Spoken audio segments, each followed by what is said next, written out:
When my ancestors first started farming here, their biggest problem was never knowing when a flood might come and wash away their crops.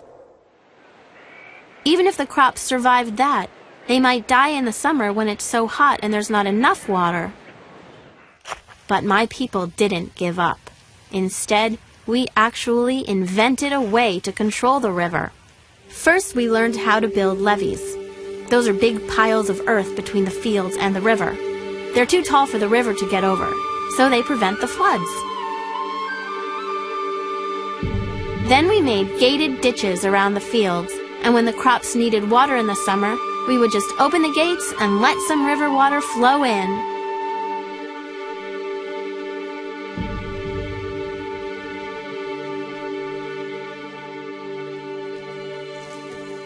To plant our crops, we use a great tool called a plow.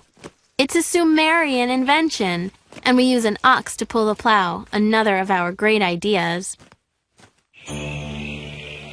Some of our smartest people invented a calendar based on the moon and stars. My grandfather says nobody had ever thought of a way to measure time like that before. It helps us know when the floods will come. In our calendar, each year has 12 months, and each month has 30 days. Each month is represented by one of the constellations in the sky. They're called the zodiac. Our priests watch the zodiac to know which month it is.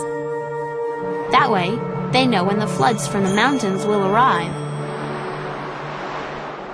We Sumerians also invented writing. My grandfather says that in the old days, nobody knew how to write.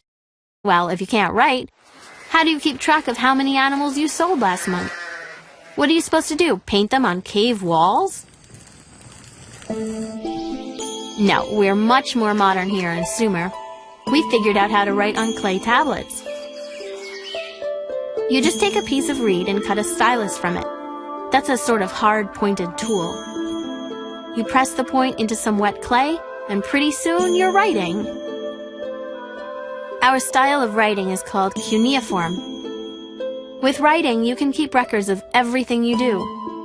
It's great, because then you don't have to remember it all. You also can make things permanent when you write them down. For example, we were the first people to write down our laws. But this is maybe the best thing we invented. The wheel. You'd think somebody back in the old days would have thought of it sooner, but we were the first. Before carts and wheels, we used to just drag things around. That was hard. But like I said, we are very modern here in Sumer.